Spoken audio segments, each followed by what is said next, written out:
Saya lihat saya sudah di atas. Mhm. Sudah di atas. Jadi kasur, saya sudah di atas kasur gitu. Ngambang. Ya, ngambang. Mhm. Istilahnya ngambang. Mhm. Terus saya kaget kan. Saya kaget, tapi kayak dilempar gitu, Pak. Ketemu sama orang yang sudah meninggal.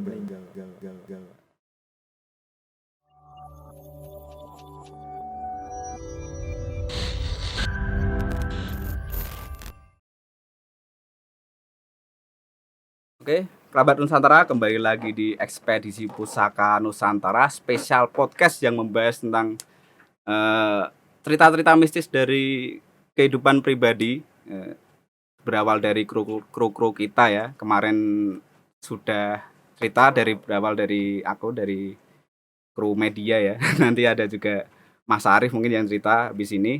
Untuk kalian yang ingin cerita-cerita dibacakan dari kolom komentar, boleh komentar-komentar di bawah, di Instagram juga bisa. Nanti kalian bisa klik di bawah ini ya, ada link-link kita di Instagram. Kita langsung panggil aja mungkin Pak Pur ya. Ini ada Mas Arif, kru media kita. Monggo Mas Arif.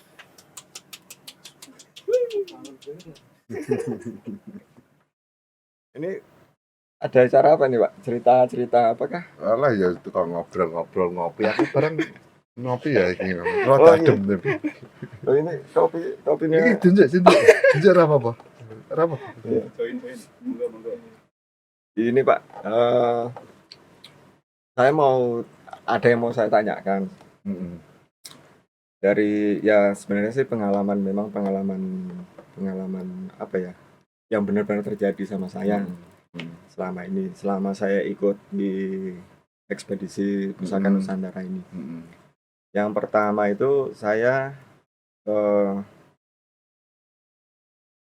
pada malam pokoknya malam itu sekitar jam-jam 12-an, setengah 1 tuh, Pak. Saya ketiduran itu, tapi saya terasa kayak diangkat gitu loh, dari tempat tidur itu. Terus saya kebangun, Pak. Saya lihat saya sudah di atas. Jadi kasur, saya sudah di atas kasur gitu. Ngambang. Ya, ngambang. Istilahnya ngambang. Terus saya kaget kan. Tapi kayak dilempar gitu, Pak. Dincaki ngono, Mas. Ya, setelah saya melek gitu, terus kayak dilempar gitu. Dilempar. Nah, itu kejadian pertama ini, Pak. Terus yang kejadian kedua itu ini aneh, Pak. Jadi ada kayak warung gitu, Pak. Kayak warung. Kayak itu berarti bukan warung beneran. Oh, enggak. Maksudnya warung, Pak. Warung. Saya belum pernah sama sekali beli di situ, beli rokok di situ, beli apa-apa di situ. Kebetulan itu warungnya di daerah Nanggulan tuh. Jauh berarti dari rumah. Jauh, Pak. Jauh dari rumah saya. Saya beli di situ, saya mampir mau beli rokok. Saya beli rokok, terus mbaknya ngomong, "Mbak, ini rokoknya berapa?" Ya 20 aja. 20 aja. Masalahnya sudah langganan. Kok langganan, Mbak? Ya kan ya sering beli di sini toh, Mas. Padahal saya itu baru pertama kali itu beli di situ. Kayak itu. Terus yang ketiga itu, Pak, saya ini yang agak ekstrim ya. Ketemu sama orang yang sudah meninggal, Pak. Jadi kejadiannya itu dia meninggal sudah 40 hari. Saya ketemu kebetulan kan rumah saya itu kalau ke tempat saya itu ada jembatan dulu, Pak. Masuk ke rumah saya itu jembatan dulu. Saya keluar dari rumah, saya ketemu sama mbak-mbak itu yang sudah meninggal. Iya, sama mbak itu di jembatan itu. Tapi pas ketemu itu, pas waktu itu Mas Arif nggak tahu kalau dia sudah meninggal. Belum tahu saya, Pak. Belum tahu sama sekali saya kalau dia itu sudah meninggal. Terus saya ketemu di jembatan itu, saya ngobrol, Pak. Ya ngobrol kayak ngobrol sama Pak Pur kayak gini. Ngobrol. Akhirnya saya tanya, mau kemana? Mau pulang. Ya saya pikirnya kan memang dia masih kontrak di dekat daerah saya kan, Pak. Mau pulang, mau ngambil baju. Dia bilangnya gitu. Oh ya udah, aku tak ke kota. Oh iya. Saya ke kota, Pak. Terus 2 hari setelah kejadian itu, ada saudara saya bilang, jadi ketemu sama saya. Terus saya bilang, "Kemarin saya ketemu sama Mbak ini." Terus saudara saya ngomong, "Loh, ketemu di mana?" "Ketemu di jembatan." Jembatan bawah situ. "Loh, nggak tahu Bang, nggak tahu kenapa." Itu kan 40 hari yang lalu sudah meninggal. Berarti dia udah 40 hari meninggal. Iya, 40 hari. Terus ya saya kaget ya, Pak. Maksudnya, masa sih kayak saya ketemu, benar-benar Dan ketemu, ngobrol. terus saya cerita di situ. Ya, terus orangnya itu bilang, "Kalau nggak percaya, tak antar ke makamnya." Makamnya. Ya saya diantar ke makamnya, Pak. Ya memang benar-benar dia memang sudah meninggal gitu. Gitu. Terus yang kejadian keempat ini ya agak ekstrim sih, Pak. Maksudnya saya kan punya usaha kolam itu, Pak. Kolam ikan. Di samping kolam ikan itu ada pohon apa ya? Sengon. Pohon sengon. Itu kejadiannya siang, Pak. Jadi siang tidak ada angin, tidak ada hujan, pas itu cerah, Pak. Tiba-tiba itu ada kayak suara ambruk gitu. Ambruk, pohon ambruk. Lah, pohonnya itu ternyata pohonnya itu patah, Pak. Jadi patahnya itu patah tengah gitu. Patah tengah.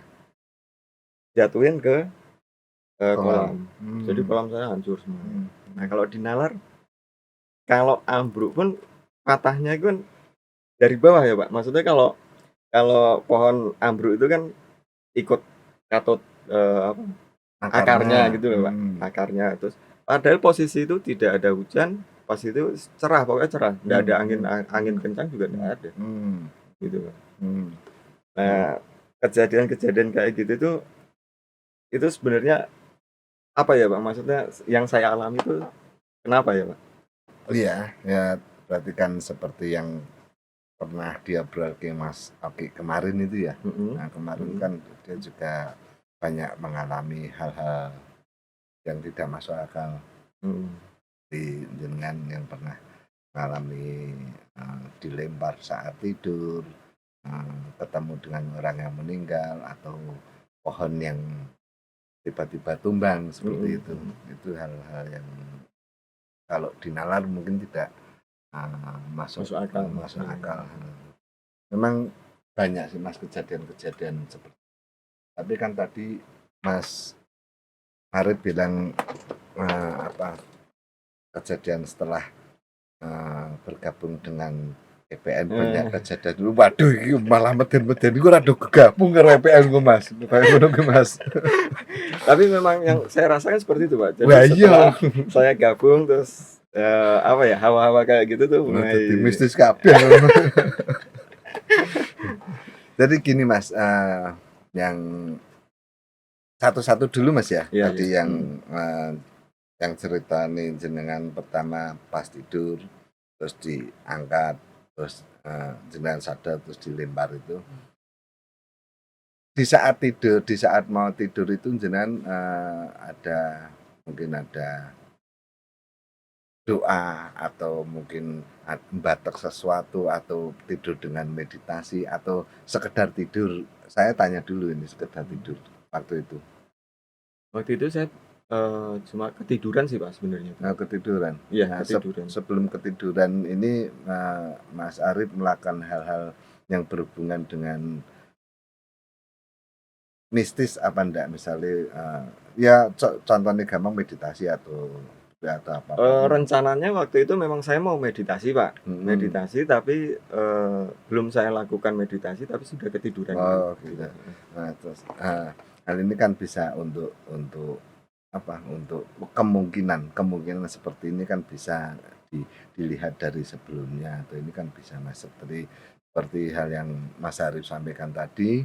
Ya sebenarnya mau meditasi, tapi karena ketiduran.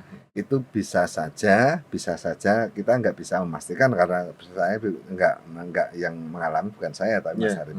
Tapi itu kemungkinan meditasinya Mas Arif di bawah tidur sampai tidur.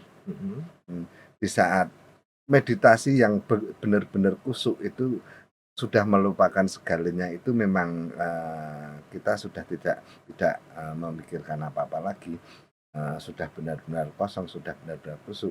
Kadang-kadang kita memang bisa mengambang. Mengambang hal seperti itu bisa karena kita sudah tidak punya beban apa-apa, kosong ya Mas ya, kosong. Istilah kosong itu jadi sering terjadi semacam hal-hal macam itu sering terjadi karena dulu saya juga pernah mengalami di saat ngambang ini. Kenapa itu dibuang? Karena Mas Arif sadar itu bukan dibuang tapi energi Mas Arif itu karena kaget. Itu energi Mas Arif sendiri yang mementalkan itu energinya karena kaget. Gitu. Itu kalau jawaban meditasi di bawah tidur.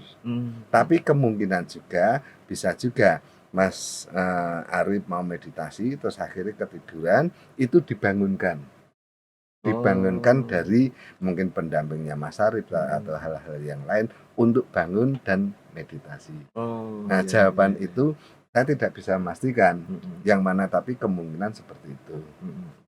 Itu jawaban yang untuk tidur dibuang itu. Yang kedua, Mas Arif ketemu sama orang yang sudah meninggal.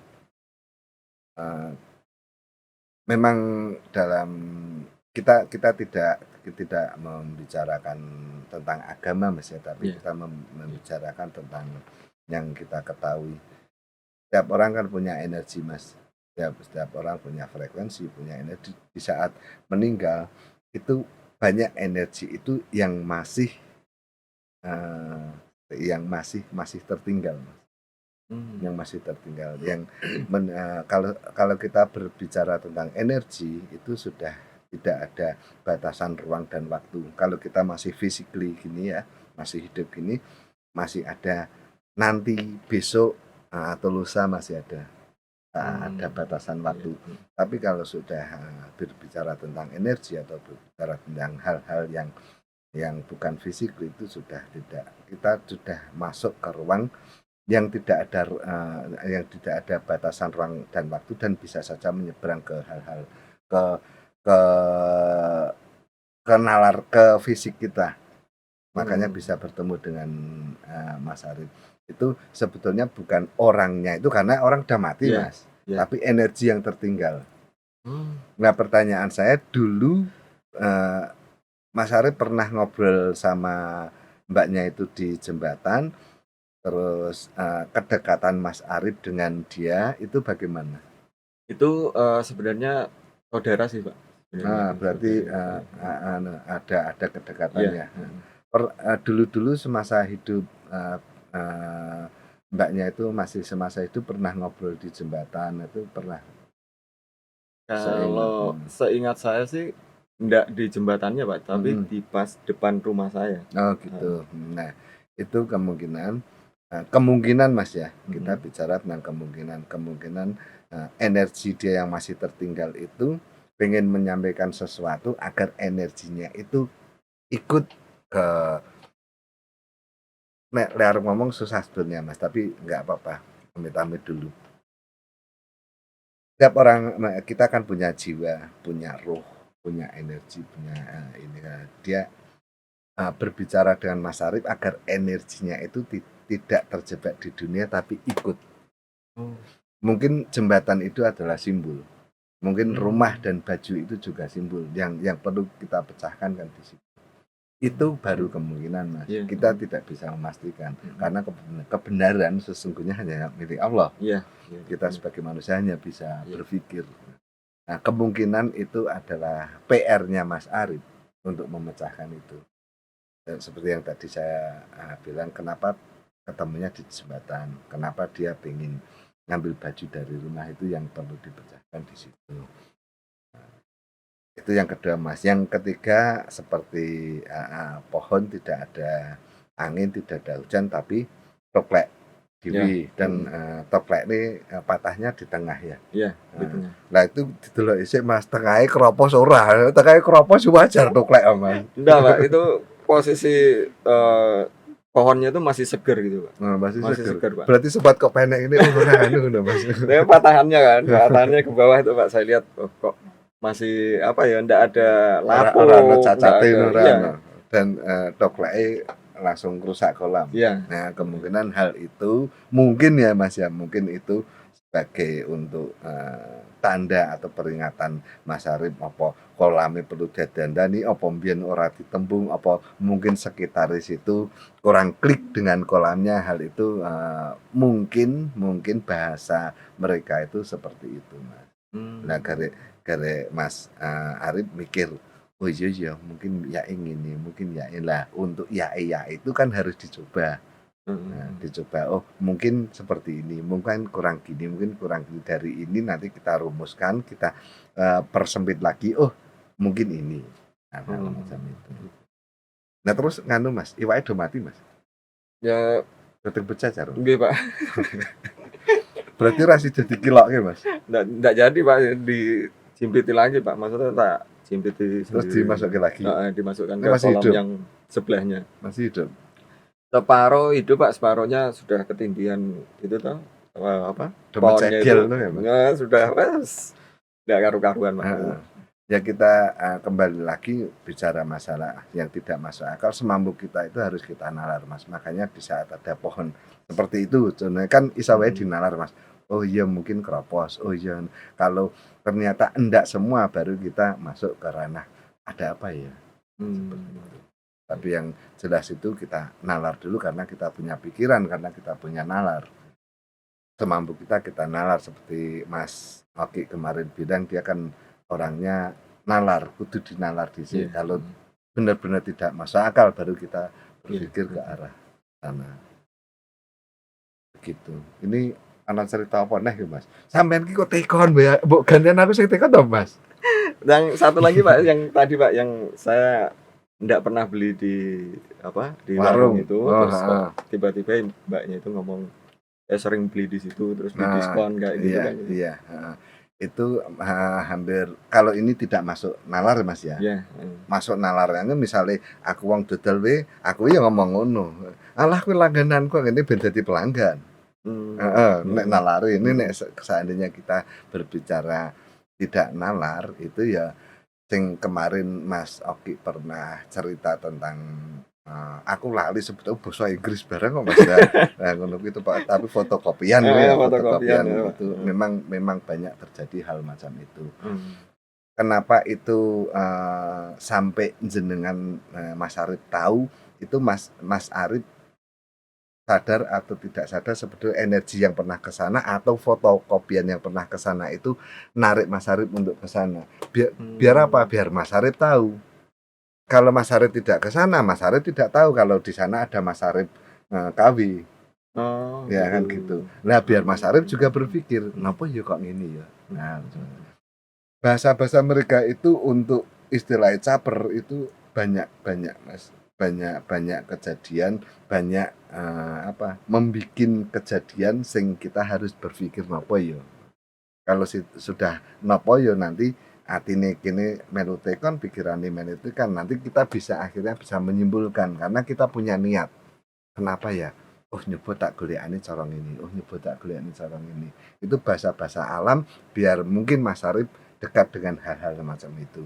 Biar Mas Arif mungkin lebih membuka sixth sense-nya. Bahasa mereka seperti itu. Selagi itu tidak ekstrim menurut saya tidak apa-apa. Begitu. Jadi apa yang saya alami itu ya belum termasuk ekstrim ya Pak. Ekstrim ndaknya itu kan sing ngalami kan jenengan misale kayak diuncalke lah itu menurut sampean wis ekstrim urung? Ya kalau Nanti nek urung ngono kan kok ana bahasa sing ekstrim Mas. Sampeyan ora gur diuncalke ini dimbel-bel ngene iki Mas. malah dipindah ya Pak, dipindah di kolam apa di mana gitu Pak. Itu jawaban itu rangkumannya itu lebih ke situ termasuk Mas Oki kemarin itu rangkumannya lebih ke situ agar ada pertanyaan kenapa. Oh gitu. Kalau sudah kenapa kita penasaran kita mulai untuk masuk ke ranah spiritual, ranah mereka. Itu Mas. Oh gitu Pak ya. Sama saya mau tanya nih Pak ya. Ini di luar di luar saya ya Pak ya. Mm, mm, Ini di apa ya, fans-fansnya kita Pak. mm, mm, Itu banyak yang tanya, mm, kok di apa, di zaman yang sudah modern ini mm, itu kok masih ada kayak apa ya Pak, istilahnya kayak kiriman pelet, santet kayak gitu. Apa memang di zaman sekarang yang sudah maju itu ya santet terus itu tetap ada Pak? Ya masih ada Mas, karena itu tidak bisa lepas dari kultur, udah dari dulu hal macam itu. Zaman ini modern Mas, tapi untuk hal-hal macam itu kan tetap Tetap itu ada tetap ya Pak ya? ono Mas. Mbok tekan akhir zaman besok hal-hal macam itu tetap ada. Karena hal-hal macam itu berhubungan dengan hal gaib juga itu. Mereka karo awake dhewe dhisik mereka kok Mas. Iya. Itu tetap mengikuti sampai akhir zaman, tetap ada. Malah sekarang itu banyak hal-hal kayak ngono pun lebih canggih Mas.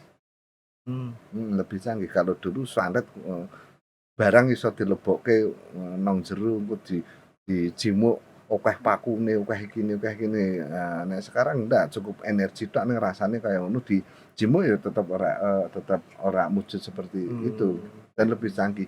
Kuwi luwih canggih neh wong disantet ora ketok wae disantet dhek gur pilek ngono tok. Ngertine wong kepilek, mikire kita pilek. Mikire kita cuma demam, padahal dia disantet. Itu lebih maju, lebih tidak terdeteksi. Makanya di zaman hal ini meskipun sak maju-majune teknologi, sak maju-majune pikiran, kita tetap harus tetap duwe ati untuk lebih dekat Mas ya, lebih dekat karo alam, lebih dekat dengan Gusti Allah. Hal macam itu karena mereka pun yang pelaku-pelaku hal semacam itu dia juga lebih canggih Mas. Justru kita harus lebih hati-hati dan waspada dengan hal-hal macam itu karena kita banyak yang terjebak kok ngono kuwi ora ono soalnya zaman maju wis zaman ini masih ada, siapa bilang enggak ada. Gitu. Selagi setan isih tetap urip nang dunya, hal-hal kayak ngono kuwi tetep isih Masih ono, ada Mas. gitu ya. Ono. Terus kalau cara menanggulanginya Pak, seperti itu kita harus apa ya, maksudnya harus apa, harus gimana, harus Dulu kita pernah bahas tentang santet tapi udah ditayangkan apa belum saya lupa. Mas, yang pertama-tama kali kita lakukan itu ya karena kita duwe Gusti Allah Mas ya, kita lebih dekat dengan Gusti Allah bicaranya dengan kalau yang agama ini ya dengan cara agama ini dengan cara agama ini, yang dengan kepercayaan ini dengan kepercayaan itu adalah cara ya kita lebih dekat dengan Gusti Allah. Tapi untuk diri kita sendiri, untuk mengatur memanajemen rasa kita aja terlalu khawatir Mas. Tapi aja terlalu kemaki. Hal macam karena semua santet menurut saya itu masuknya dari pintu rasa khawatir, rasa ketakutan, rasa ini rasa sombong, rasanya dia masuk karena dengan rasa ketakutan, rasa kekhawatiran, rasa sombong dan rasa hal itu sebenarnya sudah membuka pintu gerbang. Rasanya sing diarahke rasa pasrah karena dengan pasrah itu kita wis ngandalke Gusti Allah. Ya ben mau santete mlebu sing lawan ben Gusti Allah wae, aku pasrah karo Gusti Allah ya ini kaya ngono. Aku ora ndek apa-apa aku. Ben perangi karo Gusti Allah. Kenapa kita harus selalu pasrah karo Gusti itu biar apapun nanti langsung berhadapan dengan Gusti Allah. Oh gitu. Jadi kita ndak usah ekstrim ya Pak, maksudnya dilawan dengan namanya dia pakai caranya orang pintar ini kita harus lawan pakai orang pintar ini, ndak usah kayak seperti itu ya Pak ya. Hal itu tergantung Mas, tergantung kemantepan Mas. Kemantepan hal. Misalnya dengan mantep dengan itu nanti dengan minta tolong ke situ dengan akhirnya jenengan punya keyakinan iso luwih sedak karo Gusti ya enggak apa-apa juga. Itu kan hanya cara Mas. Cara. Tapi memang ada hal-hal macam itu. Makanya kalau hal-hal seperti ini kita harus banyak diskusi Mas. Kita harus banyak belajar. Itu biar kita posisinya posisi di tengah. Di tengah itu ora wedi ning ora kuwanen. Kita isih Oh, duwe iya. dekengan. Heeh. Dekengan menungso, ya dekengan Gusti Allah. Nah, untuk minta tolong hal ke anggap baik orang-orang pintar gitu, kita harus juga pinter, juga pinter mencari orang pintar. Oh gitu ya. Heeh. Tapi intinya yang paling dasar itu jenengan nek misalnya jangan sampai tapi misalnya ada teman atau apa yang kira-kira terkena itu ya wis pasrah karo Gusti, aja terlalu wedi, aja terlalu khawatir tapi aja terlalu kemaki kita di tengah. Begitu. Kurang lebih begitu. Oh, iya. Tapi kita memang harus terus belajar untuk mengetahui hal-hal macam itu. Oh gitu ya Pak ya. Yes, mungkin itu Pak pertanyaan saya di kali ini ya Pak ya. Iya. Mungkin Mas Oki tadi kemana ya Mas Oki? Mas Oki sudah selesai nih Mas. Ya, heeh. Ya. Ya kan kayak lek gawe kopi mburi sik kan Mas. Kita ngopi ya. Ya. Monggo Pak, motor suwun nggih, Pak. Monggo.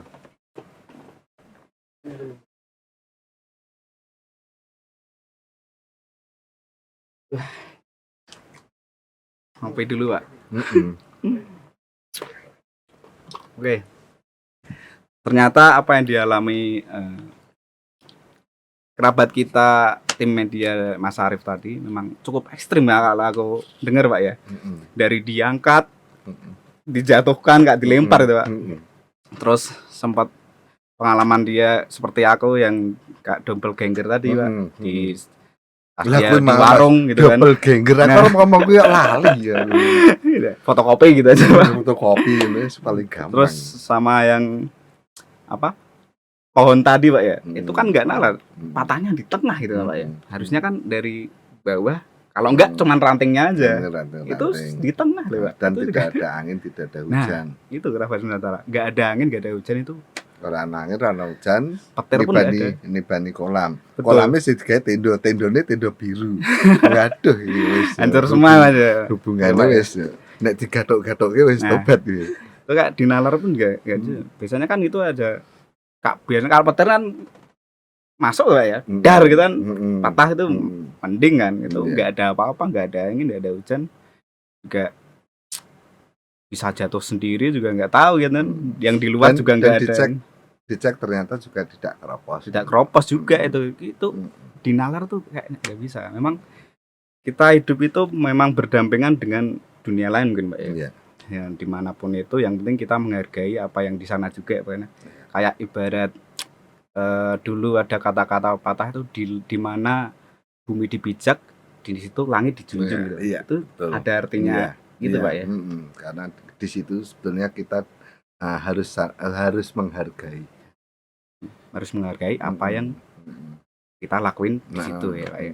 Contoh di gunung nih, kita belum ke sana ya udah kita unggah-ungguh sopan santun kita harus dijaga itu gitu. Yang selalu kita tekankan untuk teman-teman dan kerabat Nusantara. Kayaknya cukup seperti itu Pak. Iya. Mungkin besok-besok ada podcast lagi ke depannya dari kru-kru yang lain juga. Makanya pantengin terus, jangan lupa subscribe, jangan lupa share video ini, jangan lupa nyalakan juga lonceng notifikasinya biar tidak ketinggalan video terbaru dari Ekspedisi Pusaka Nusantara. Kami undur diri. Salam budaya.